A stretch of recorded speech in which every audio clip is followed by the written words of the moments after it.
raconte. Christophe Ondelatte. Voici une grande affaire des années 70, l'histoire d'un duo que connaissent tous ceux qui ont vécu cette époque, Yves Maupetit et Janine Terriel. Lui buvait 40 ricards par jour et elle a grandi dans un clapier à lapin. Ils étaient raides dingues l'un de l'autre et à deux, ils ont tué 3 personnes. Maupetit a été l'avant-dernier condamné à mort en France. Pour le débrief, j'ai invité maître Raoul Briolin du barreau d'Évry, qui était partie civile au procès de 1981. La réalisation est signée Céline Lebras. Europe 1, Christophe Ondelatte.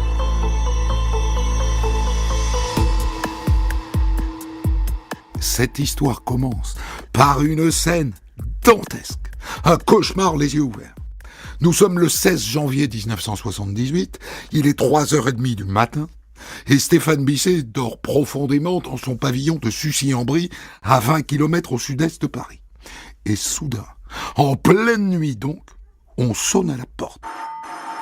Il fait un bond dans son lit, il pense tout de suite à un plaisantin ou un ivrogne. Il va à la fenêtre, et devant sa porte, il voit 2 enfants.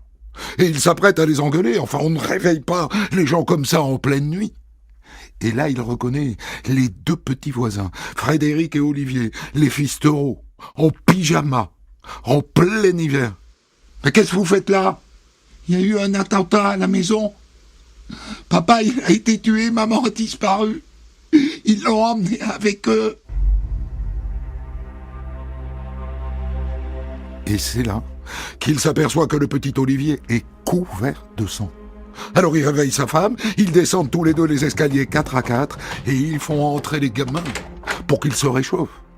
C'est effroyable ce que racontent ces 2 enfants. Et tout de suite, ils appellent le SAMU et la police. Oui, à Sucy-en-Brie. Oui, les enfants disent que leur père a été tué et leur mère enlevée. Non, on n'est pas allé voir. Ok, on vous attend.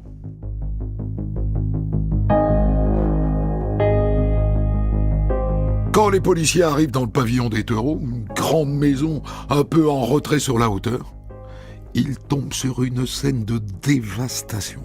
La villa est sans dessus-dessous. Et sur le canapé, le père, Yves Taureau, est mort. Il a le crâne éclaté.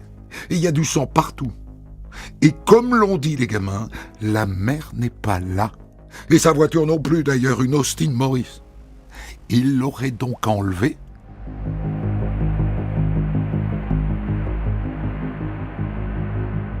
Les taureaux sont des commerçants. Ils planquaient leurs recettes dans un coffre aménagé dans le plancher. Le coffre est grand ouvert et il est vide. Le SAMU arrive et il s'occupe des gamins. Olivier l'aîné a reçu de la chevrotine dans la cuisse, il a perdu du sang. Et Frédéric, le plus jeune, a pris un coup de crosse sur la tête. Ils sont bien amochés tous les 2. Et en plus, il va falloir leur annoncer une autre terrible nouvelle. Venez les enfants. Voilà. On vient de retrouver votre maman sur un chemin près d'une rivière. Elle a été tuée elle aussi.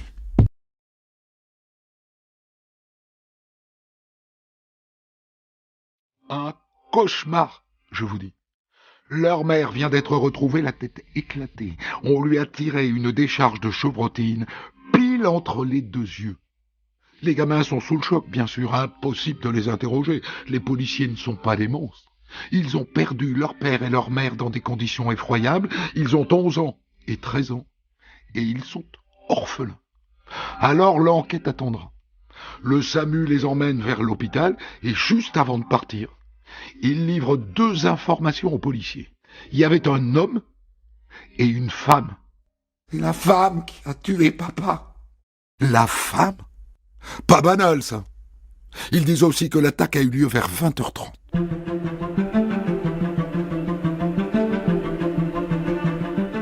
L'enquête est confiée au 36 quai des Orfèvres, à Paris. Et le jour même, l'affaire est dans toute la presse. Et le voisin, Stéphane Bisset, se retrouve en première ligne. Les explications donc des enfants qui étaient d'ailleurs restés très lucides, que les bandits sont rentrés dans la maison à 8 heures à peu près, qu'ils ont demandé de lever les bras. Le père a dit mais c'est une plaisanterie. Et la dame qui accompagnait le voleur a tiré à bout portant donc sur le père, il l'a tué. Ils avaient des carabines à chevrotine, c'est-à-dire des carabines de chasse. Les enfants ont été attachés dans une pièce. La mère a été séquestrée.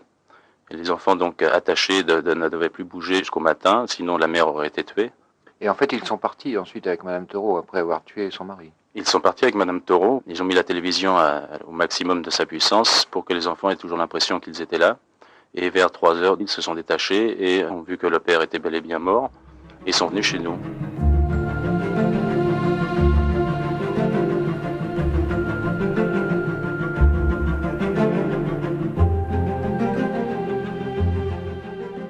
Et maintenant, il faut que je vous raconte quelque chose qui s'est passé juste avant la découverte de ce carnage. À 1h du matin, à Saint-Mandé, une ville qui touche Paris à l'est. Dans une petite rue, une Austin Morris vient de se garer. Un homme en descend. Et pile à ce moment-là arrive une voiture de police, un gyrophare. Est-ce que dans les phares de la police, l'homme montre une quelconque nervosité ? En tout cas, la voiture de flic s'arrête et 2 policiers en descendent. L'un se poste devant l'Austin et l'autre s'approche du conducteur qui, entre-temps, est remonté dans la voiture et qui a à côté de lui une femme. « Bonsoir, messieurs, dames. Vos papiers, s'il vous plaît. » L'homme se penche alors vers la boîte à gants, comme s'il allait prendre ses papiers. Mais le policier le voit tout de suite, il y a un fusil à canoncier sur le sol, au pied de la passagère. Ni une ni deux, l'un des policiers plonge vers l'arme et il parvient à l'arracher des mains du conducteur. Et il dégaine. Mais au même moment, dans le même élan, le type passe la première et l'Austin s'arrache. Les policiers ouvrent le feu. Mais l'Austin est déjà au bout de la rue. Alors les policiers courent vers leur voiture et ils les prennent en chasse. Fais gaffe, hein.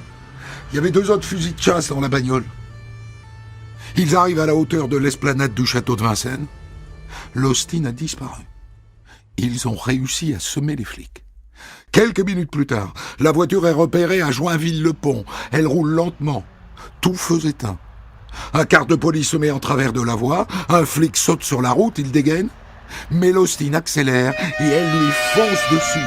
Le policier vient percuter le pare-brise et il atterrit 10 mètres plus loin, grièvement blessé. Mais c'est pas fini. Une autre voiture de police arrive. L'Austin parvient à l'éviter et elle enfile une petite rue. Mais c'est une impasse. C'est une impasse. Le chauffeur descend, il a un fusil de chasse à la main. Il dit à la femme : « C'est le moment. Dehors, vite, vite !» Et il se met à courir. Et elle tente de le suivre, mais elle ne court pas assez vite. Les policiers la rattrapent et ils la plaquent au sol. Le type, en revanche, s'est fait la malle. Mais pas très loin, il se fait repérer par une patrouille sur les bords de Marne. Il s'accroupit derrière un bosquet, le doigt sur la détente de sa carabine, et il voit venir vers lui 2 policiers. Il se redresse d'un coup. L'un des policiers est touché, mais il riposte, et les balles se perdent dans la nuit. Le type tire à nouveau, et c'est l'autre policier qui est touché. Et là, le type s'enfuit, cette fois pour de bon. Vous avez compris que ces 2-là, celui qui vient de s'enfuir et celle qui s'est fait prendre, sont les auteurs du double assassinat qui n'a pas encore été découvert, mais dont vous savez tout. L'assassinat du couple Taureau à Sucy-en-Brie. Là, il est 2h du matin. Les gamins à cette heure-ci sont saucissonnés sur leur lit. Ils ne préviendront les voisins que dans 1h30.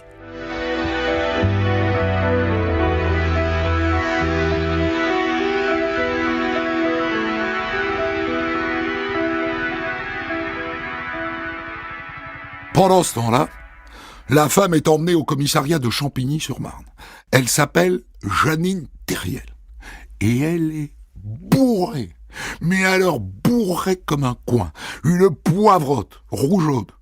Et hop, en cellule de dégrisement. On vous entendra quand vous aurez des saoulés, madame. Vous pouvez juste nous donner le nom de l'homme qui était avec vous ? Maupetit. Yves Maupetit.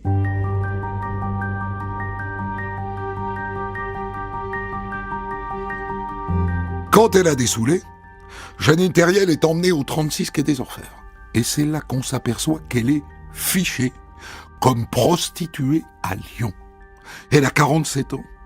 Elle a vécu, la Janine. Petite, grassouillette, le teint rougeau des alcooliques. Elle est sacrément abîmée. Et en plus, elle a un gros cocard, souvenir de son arrestation. L'interrogatoire commence pile au moment où le soleil émerge au-dessus de la Seine. À ce stade, elle n'est que la complice d'un type qui a tiré sur 3 policiers. Mais ça ne dure pas. Je voulais vous dire, c'est nous qu'on a tué l'homme et la femme. Un souci en brie. Les flics de la crime la regardent interloquée. Ils ne lui ont rien demandé. Elle y est venue toute seule. En même temps, dans 1 heure ou 2, ils auraient fait le lien, ne serait-ce que par la voiture.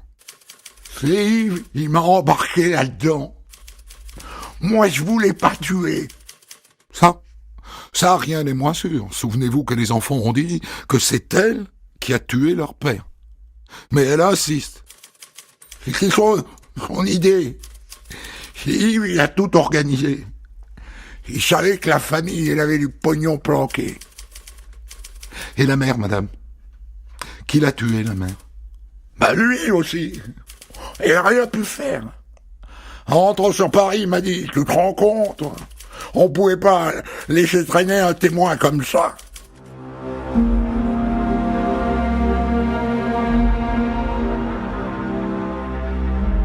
À partir de maintenant, Yves Maupetit est l'homme le plus recherché de France. Et quand il passe son nom au fichier, un fichier constitué de fiches cartonnées à l'époque. Oh ben dis donc, le type a 28 ans, il a déjà passé 8 années en prison. 11 condamnations. Des cambriolages, des vols de voitures. Jamais de violence.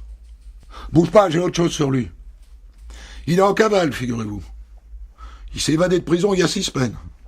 Il a profité d'un examen médical pour s'arracher, en passant par la lucarne des toilettes. Et ce qui est bizarre, c'est qu'il lui restait juste 2 mois de prison à faire. On n'a pas vraiment compris pourquoi il s'était évadé. Moi, j'ai la réponse. Je vous la donne. Il s'est évadé pour les beaux yeux de Janine. Eh oui, elle a 18 ans de plus que lui. Elle est boulotte et rougeaude. Mais il l'a dans la peau. Dans la peau.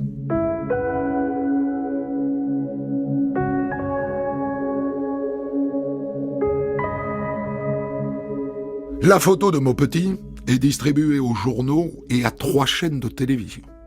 Notez qu'on est à 3 mois des élections législatives de mars 78. Les flics ont la pression. Et la photo fait sensation. Avec sa tignasse hirsute et sa moustache de gitan, Maupetit, comme on dit, à la tête de l'emploi. Et il y a d'autant plus urgence de le retrouver que maintenant les flics lui collent 2 autres agressions. La première à Trény, dans l'Yonne, où on a retrouvé le cadavre d'un retraité agricole, André Boulmier, farci de plomb. C'était 3 jours avant la tuerie de Sucy-en-Brie. Et à Corba, près de Lyon, un cheminot a bien failli y passer. Les assaillants étaient 2, un homme et une femme, et réinterrogés. Janine Terriel confirme qu'ils en étaient, et se défausse. Oui, c'est Maupetit, il a tué le vieux, et il a attaqué l'autre. Vous dites qu'il est vivant, l'autre? Ah bon? Il pensait l'avoir buté lui aussi, hein. C'est la confirmation que Maupetit est dans l'escalade. Si on ne l'arrête pas, il va tuer encore. Alors les policiers du 36 secouent leurs indices et leurs balances. Mais Maupetit est un solitaire, ça n'est pas un gars du milieu. Il ne fréquente aucune bande. Et il est introuvable.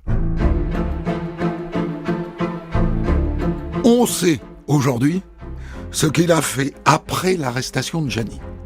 Il est allé à la gare Montparnasse et il a acheté un billet pour Auray, en Bretagne. Parce qu'à Auray, il connaît quelqu'un, un ami sûr. Il compte sur lui pour lui procurer de faux papiers.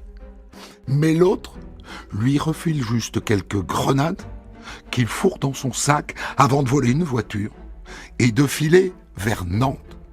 Et à Nantes, dans une armurerie, il achète tranquillement une carabine de chasse et 2 boîtes de cartouches. On ne lui demande même pas ses papiers. Et ensuite, il va de Nantes à Nancy, toujours sans être inquiété, parce que là encore, il pense qu'à Nancy, il a un ami qui va l'aider. Mais l'autre lui raccroche au nez. Il est carbonisé. Personne ne veut l'aider. Ah bah tant pis. Il va se débrouiller tout seul. Et d'ailleurs, il a un plan. C'est un plan à la noix, c'est un plan à la con, mais c'est son plan. Il veut libérer Janine.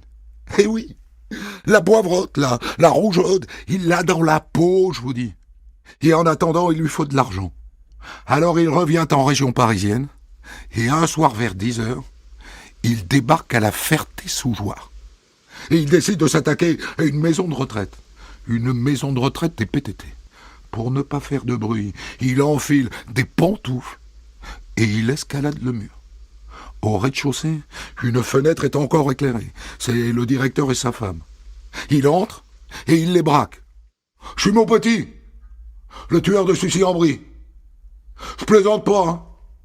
Il me faut du fric et vite. Je n'ai plus rien à perdre. On n'a pas l'habitude de se moquer de moi. D'accord, mais on n'a pas d'argent ici. » Qu'importe. Il ligote l'homme et il va faire le tour de l'appartement avec sa femme, Ghislaine.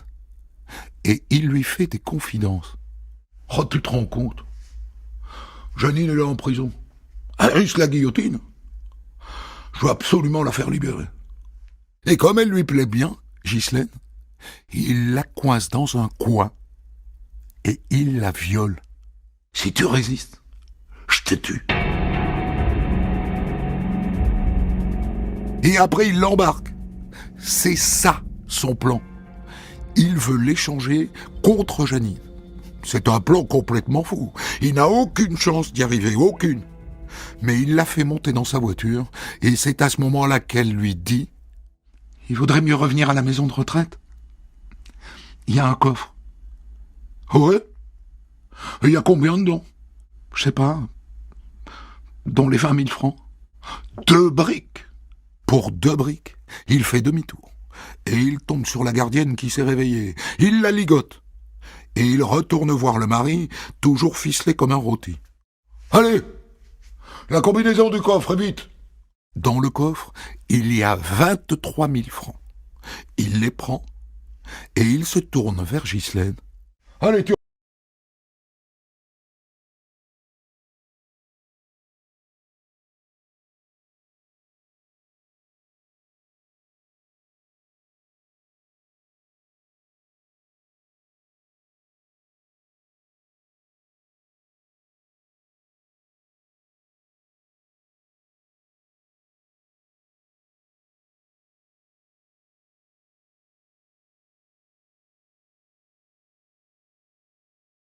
Il lui faut une cache sûre.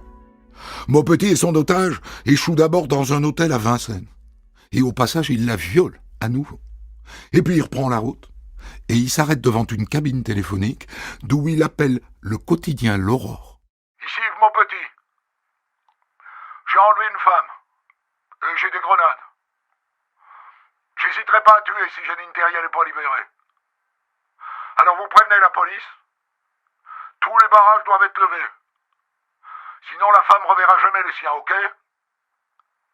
Je veux que la police annonce la libération de Janine sur Europe numéro 1. » Une demi-heure plus tard, sa voiture est repérée et prise en chasse par la police. Mais une fois de plus, il parvient à s'enfuir. Sauf que maintenant, sa voiture est cramée. Alors, il l'abandonne et il prend le RER. Et à l'approche de la gare de Saint-Maur-des-Fossés, il murmure à son otage. « Je vais descendre bientôt. Toi, tu gardes l'air naturel. Tu te retournes pas. » Et au moment où les portes se referment, il saute sur le quai, seul. Il abandonne son otage. Trop risqué. Là, il file à la gare de Lyon et il achète un billet de train pour Nice. Et il change de look. Il coupe sa tignasse, il s'achète un beau costard, il se rase de près. Il est méconnaissable. Et à Nice, il se planque chez une copine prostituée. Et il décide de faire le mort.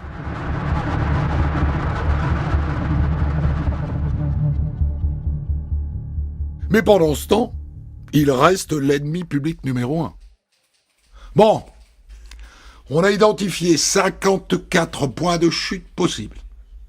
C'est-à-dire 54 personnes qu'il connaît et qui connaît suffisamment pour leur demander un service. On va les visiter un par un, d'accord ? C'est parti.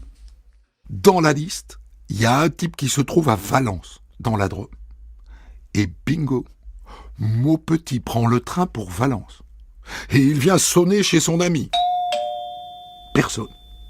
Il regarde sa montre, 19h. C'est l'heure de l'apéro. Il doit être au bistrot, le copain. Alors il débarque au bar d'à côté. Et effectivement, son copain est là. « Tu bois quoi, Yves ?»« Je préférais aller dehors. »« Ah, ça va. J'attends ma femme, calme-toi. » Bon. Alors je prends un pastis. Il est méfiant, Maupetit. À la table d'à côté, il y a 3 hommes et une femme qui discutent. Jolie, la blonde. Et au moment où il sort sa main de sa poche pour s'allumer une cigarette, les 3 gars et la blonde lui sautent dessus. C'est des flics. La blonde aussi. Le bistrot est bourré de flics jusqu'à la gueule. Il s'est fait piéger. C'est fini, mon salaud. C'est fini. Et maintenant, il va falloir rendre des comptes. Dans la nuit, Yves Maupetit est ramené en région parisienne.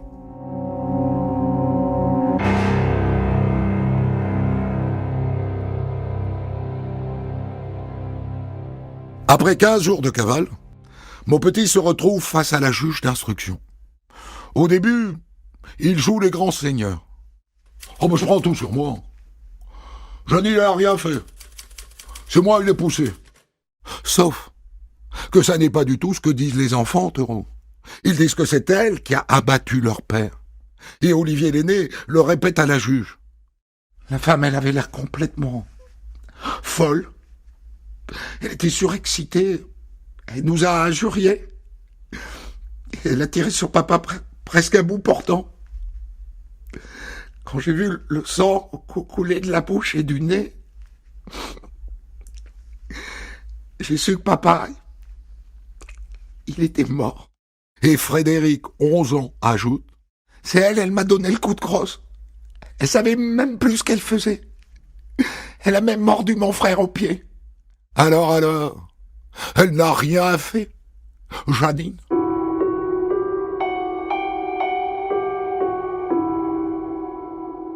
Enfermé en QHS, le quartier de haute sécurité, Yves Maupetit gamberge. Il risque sa tête sur ce coup-là.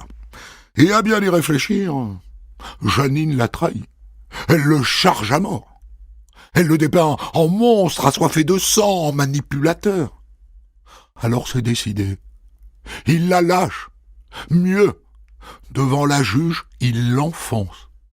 Oh, mais quand j'ai voulu libérer la dame, là, Mme Teureau, oh, mais Janine, elle a pris le fusil, et elle l'a battu. Et c'est elle qui a tué la femme aussi. C'est pour moi. C'est désormais la guerre entre les deux amants. Parce qu'elle n'a pas bougé. Hein. Elle assume le meurtre du père, mais pas de la mère. Il m'a dit que tirer sur le père. C'est ce que j'ai fait. Mais le reste, c'est pas moi. Hein.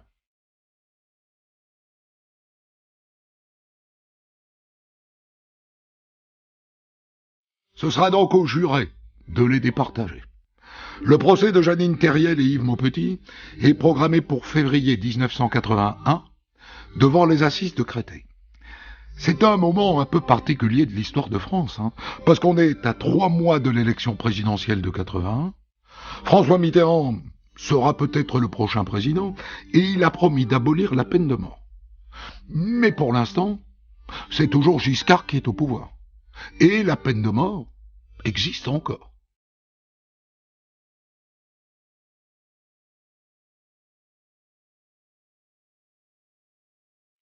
Yves Maupetit et Janine Terriel sont tous les deux passibles de la guillotine. Tous les deux.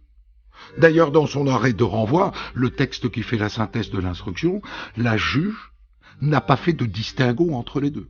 Elle les considère comme co-auteurs des assassinats de Yves et Michel Theroux, du meurtre du retraité dans l'Yonne et de la tentative de meurtre contre le cheminot de Corba. En revanche, Yves Maupetit est accusé seul de l'enlèvement et du viol de Ghislaine, qu'il avait prise en otage.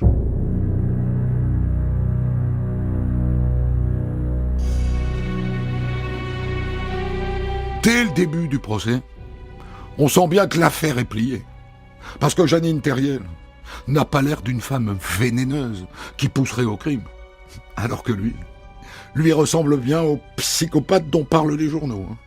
Alors il peut dire ce qu'il veut, il est battu d'avance. D'autant qu'il ne cesse d'éructer dans son box. L'instruction a été bâclée. Ce qui ressort de l'audience, c'est que c'est lui le salaud de l'histoire. Et qu'elle n'a fait que le suivre. Vrai, pas vrai? En tout cas, c'est probablement ce qu'ont compris les jurés. À part ça, on découvre comment ils se sont fabriqués, l'un et l'autre.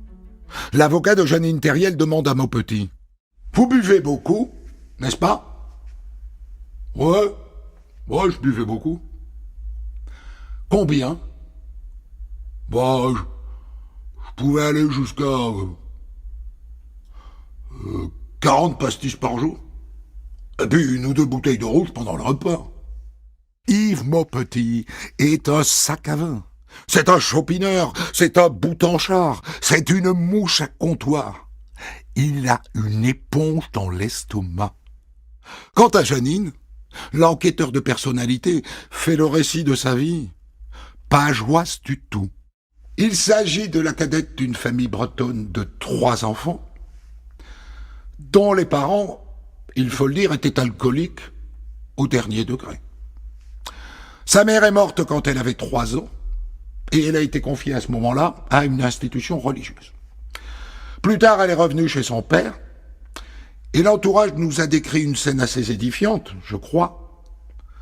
Son père la battait, et il la faisait régulièrement dormir dans un clapier à lapin. Et finalement, ça aussi, c'est une scène clé de l'histoire de Madame Therriel.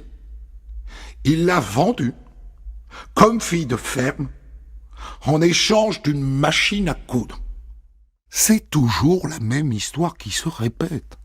Les grands tueurs sont des handicapés de l'amour parental. Toujours.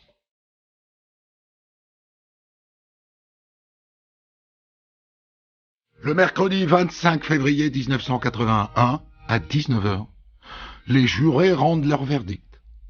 Yves Maupetit est condamné à mort et Jeannine Therriel prend perpète. Mais finalement, François Mitterrand est élu président de la République. Et conformément à sa promesse d'abolir la peine de mort, il accorde la grâce à Maupetit. Et sa peine est donc commuée en réclusion criminelle à perpétuité, lui aussi. Ils sont tous les deux morts en prison.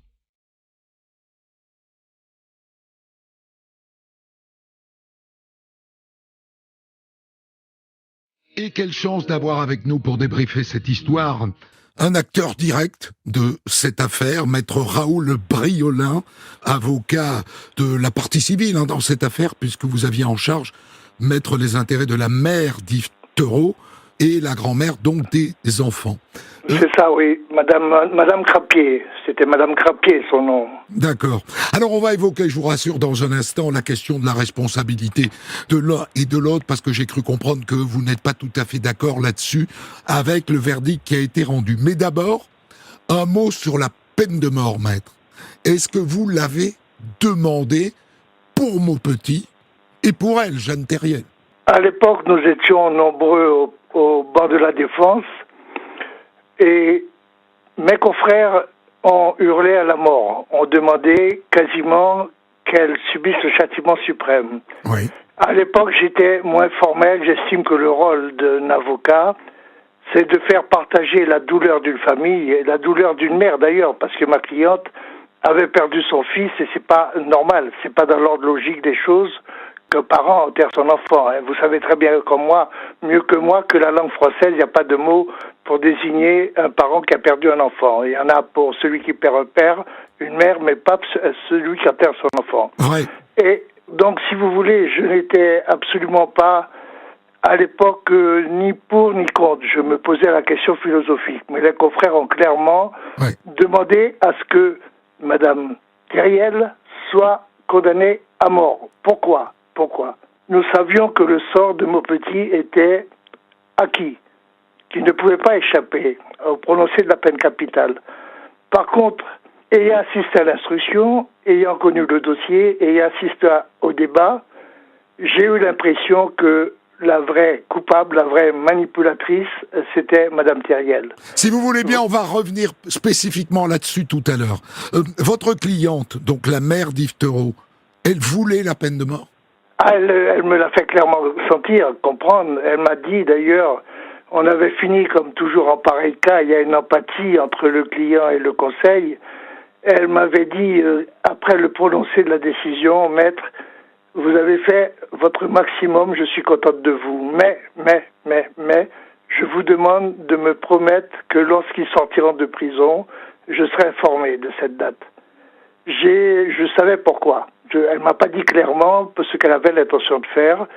Je savais pourquoi, et j'avoue que je souhaite à personne d'être à la place d'une mère ou d'un père dont un proche a été tué de façon absolument sauvage. Vous laissez entendre, maître, que cette femme avait l'intention de les tuer à leur sortie de prison ? Ah non, mais je laisse pas entendre, je le dis clairement, je suis arrivé à cette conclusion, que c'était pas sans raison. C'était pas sa raison qu'elle me demandait ça, d'autant plus que pendant plusieurs années, elle m'envoyait régulièrement une carte de vœux aux environs du 2-3 janvier, me disant « Maître, je vous oublie pas, j'oublie pas le dossier. » On peut pas oublier ça d'ailleurs. J'oublie pas le dossier, j'oublie pas votre promesse. Je lui avais pas promis. J'avais pas répondu.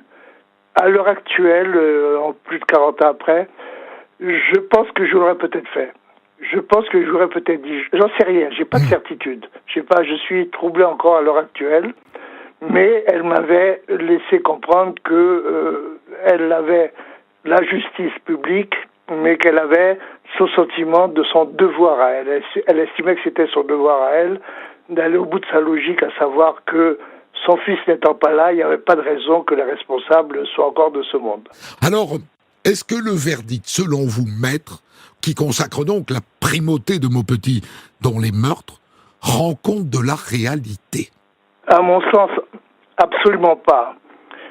Madame Thériel était magistralement défendue par un grand ténor, celui qui avait sauvé Marie Besnard. Ça ne rajeunit pas. Certains peut-être se souviendront du nom que je citerai pas.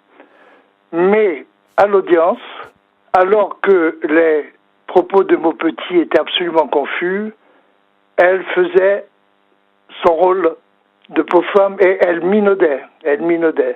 Fallait voir comment elle expliquait, elle avait pris du petit plomb pour les petits oiseaux, etc. Et plus on avançait dans les débats, plus on avait l'impression qu'en réalité, si Maupetit avait essayé de la libérer, c'est qu'il avait besoin de quelqu'un qui pensait pour lui.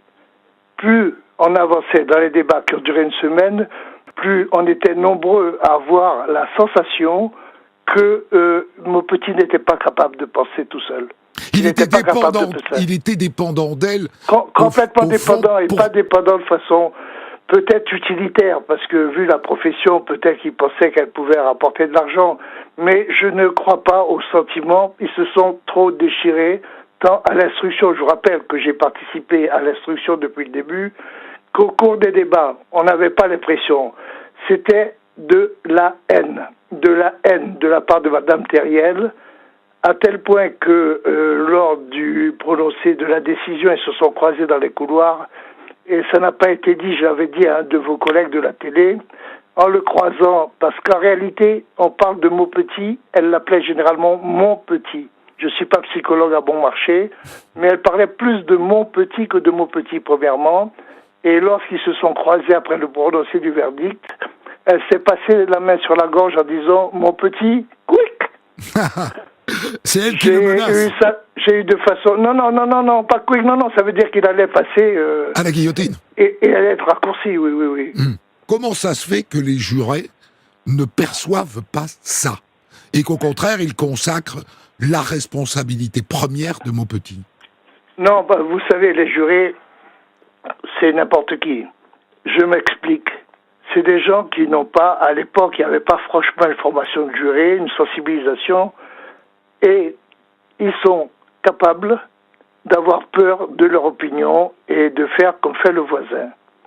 Mais n'oubliez pas qu'il n'y avait pas de femmes condamnées à mort depuis, je ne me rappelle plus depuis quelle date, je peux, en cherchant, vous avez sûrement la date quelque part.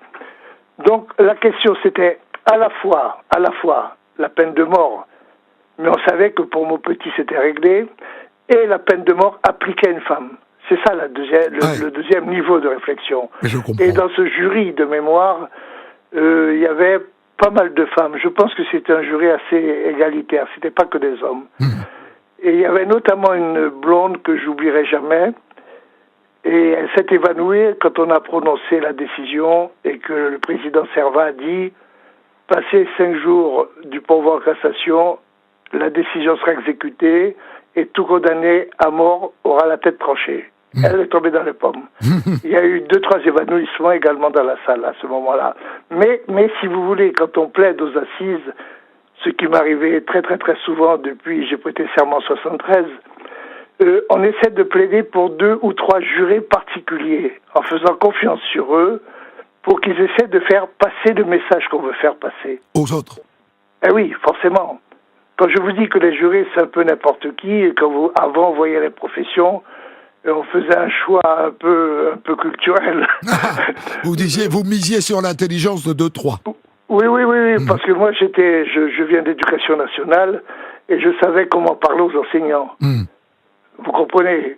À tort ou à raison, mais ça m'a souvent servi. Même si c'était un viol, un enseignant, ça m'empêchait pas de laisser passer une femme enseignante. Alors j'ai une question à vous poser qui est plus délicate. J'ai raconté l'enfance de Janine Thériel, qui est donc régulièrement enfermée dans un clapier à lapin. J'ai raconté l'alcoolisme de Yves Maupetit, qui est en fait un alcoolisme dont il a hérité de ses parents. Est-ce que ça ne sont pas des circonstances atténuantes? Je vous ai dit que Madame Thériel, contrairement à ce pauvre Maupetit, a une défense remarquable. Et effectivement, il y a certains qui pleuraient sur la pauvre femme et qui avait été quand même un peu abusée toute sa vie et c'était du sous-Zola. Donc ça peut impressionner, ça peut influencer.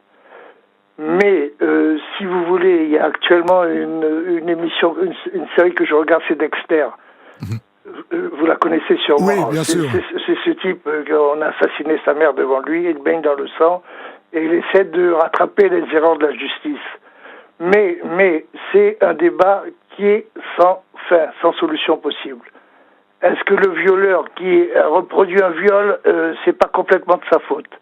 Est-ce que quelque part dans notre société, il n'y a pas des gens qui peuvent quand même un peu se sortir de leur histoire, se sortir de leur chevalier noir, de leur point noir? C'est la question qu'on pose. Je reconnais que si je suis au banc de la défense, je vais essayer de dresser un tableau misérabiliste. C'est la règle du jeu. Oui. Mais c'est au juré à dire que si tous les gens qui ont eu une vie malheureuse tuaient, il n'y aurait plus de place dans les prisons et on serait un grand cimetière. Donc il y a la part quand même de l'individu, quel que soit ce qu'il a vécu. Il y a le moment où on peut dire non. On peut dire non. On peut dire pas ça. On peut dire pas ça. Parce que sur Madame Theroux, il y a une grande ambiguïté. On parlait d'un premier viol, mais il y a le fait aussi que lorsqu'on l'a emmenée, elle a demandé à uriner. Et le problème, c'est que c'est très ambigu. C'est très ambigu.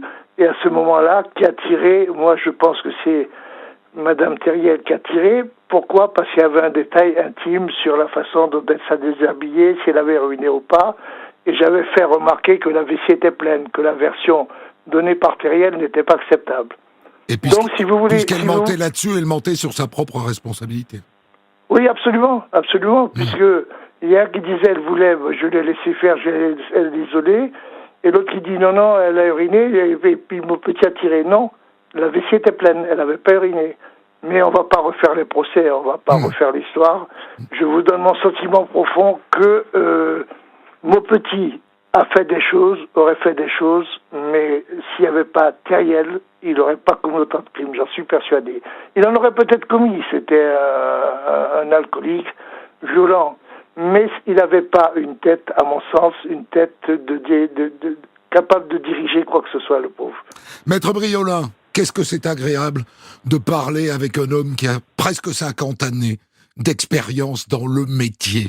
Merci infiniment. Des centaines d'histoires disponibles sur vos plateformes d'écoute et sur europe1.fr.